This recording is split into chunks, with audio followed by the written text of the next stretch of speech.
Hey, what's up everyone? Tim here from Everyday Tactical Vids. Today we're looking at this flashlight from LITESAM. It's the PS11. So they reached out to me, said, hey, you want to check out our flashlight? Again, a new company. I'm trying to kind of reach out and branch out to test out new gear from new companies, see what they have to offer.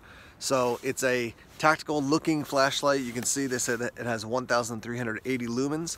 What we'll do here is unbox it, take a look at it, talk through the details, and then of course we'll take it out into the night and use it. Okay, so here's a quick look at everything that comes with the light. So obviously you get the box, you have the holster or sheath. We do have the light. It does come with an included 18650 battery. You've got a lanyard, you've got your USB plug to charge it. You have an extra N pressure switch replacement, and then you've got an O-ring, and then the little yellow sheet there is the instructions and information. Here's a quick look at the light actually in the holster or sheath.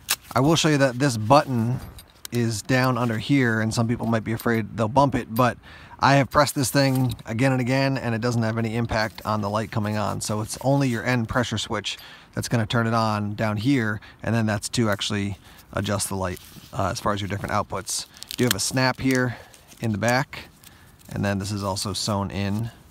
So, and there's a little hook and loop right there at the bottom of the snap. I do want to show you this real quick. You might be able to hear that little bit of noise. Let me just put that down. We do have this bezel, which is pretty aggressive, as you can see, but you can take it off if you want to. And that's what it looks like without it. Let's take a look at the light up close here.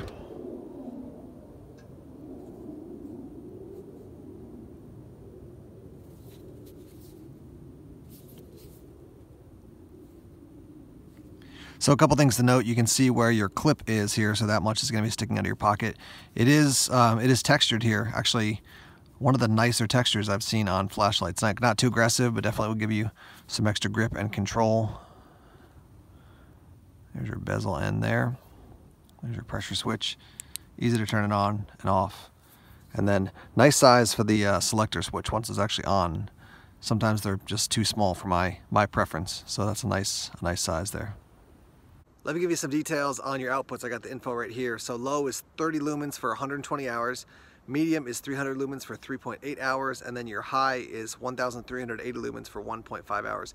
It doesn't say anything about dropping down because of the heat or the lumen output at that highest setting. So we'll see that. There also is a strobe feature and an SOS feature. IPX8 rated. It's going to be drop resistant to 2 meters. As far as your LED, it's a Cree XP-L LED.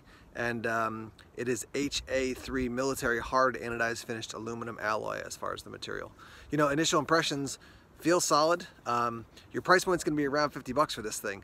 So that to me is reasonable for what you're getting. If this thing functions well, you know, there's a lot of lights out there, they're gonna charge you 100 bucks for, you know, a tactical kind of flashlight. So to get 1,300 lumens, over 1,300 lumens for around 50 bucks to have the battery included, seems like a pretty good deal. So we're gonna have to test it out and see. But initial impressions look solid. It looks solid. So at the end of the day, I don't care how it looks. It's got to work. So let's take it out to the night now and use it.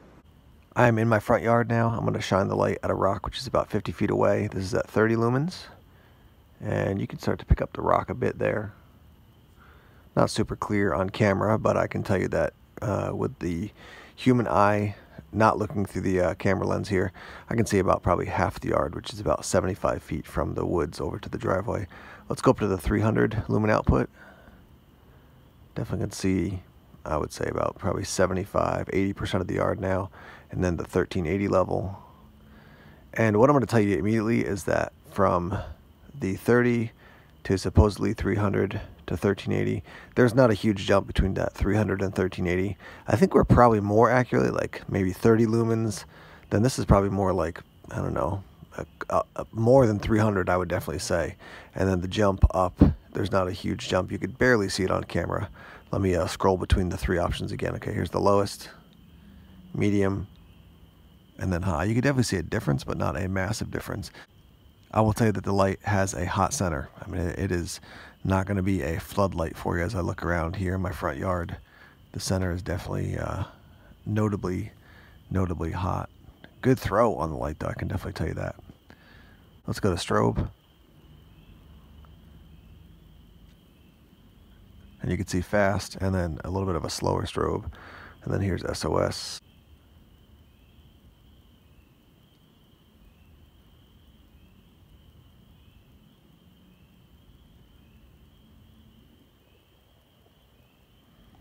Okay, we're looking at the fence in my side yard, and that is about 65 feet away. So this is your lowest setting, middle setting, and then your highest setting. Again, that jump from middle to high, there's not, at least to the naked eye, there's not a huge difference. Looking right at that middle gate there, I can see pretty much this entire side yard. I can see end to end on the fence, which is only about 30 feet from end to end. So yeah, again, I would definitely say if you're looking for a light that is going to be a floodlight, you're going to want to look somewhere else. If you're looking for something that's got a real hot center and some good throw, then this could be a light maybe for you to check out. I'll shine it over the fence back there at the highest setting. You can see my kid's little fort. You can see the top of the shed over there. Definitely got some good throw on this light. Okay, we're in the side yard here. Let's test this out with the lowest setting, middle, and then highest. So here's the lowest setting, just considering the throw here. There's the middle, and there's the highest. A lot of good throw on that. Yeah, this is getting me some really good distance. I can see well back into the woods. I can probably see, I mean, pretty easily 150 feet, 200 feet before the woods start to get pretty thick. Look up into the trees now here. I mean, if there's any creature hanging out in those trees, raccoons or possum, you know, whatever else might be up there, an owl, you can see it quite easily. Let me wrap up here. I'll give some final thoughts on this light from LITESAM. Again, this is the PS11. I used it on camera as well as off camera. And what I can tell you is this falls into the category of like the P12 from Nitecore, maybe the S30R from Olight. It's giving you around that same output, and the price point is around the same, right around mid-40s, maybe up to $50 or so. Most of those lights are going to come with, you know, some sort of rechargeable battery, the cord you need, all that type of stuff.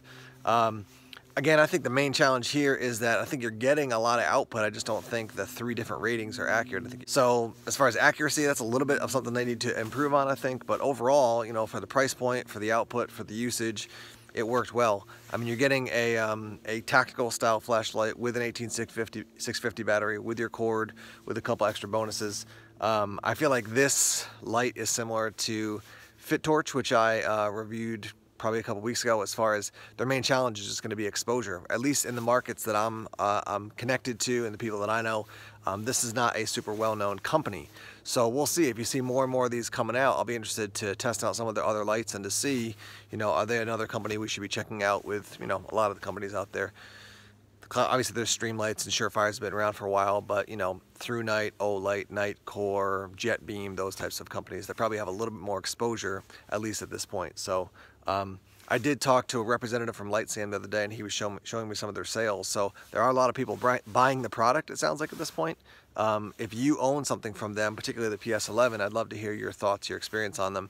And bottom line is it worked. I think they need to make a couple adjustments as far as how they rate their lumen output. But yeah, I mean, it's been a cool light. So I'll be interested, you know, to make a longer term projection. I need to use this light, particularly this light more, and then also see other products from them just to see what their durability is, how they work long term. In the meantime, let's hear your thoughts and your comments down below in the comment section, and let's get the conversation started. Thanks as always for checking out the videos. Please subscribe to Everyday Tactical Vids here on YouTube. Like us on Facebook, follow us on Twitter, check us out on Instagram, Tumblr, and Vero as well. More videos coming soon.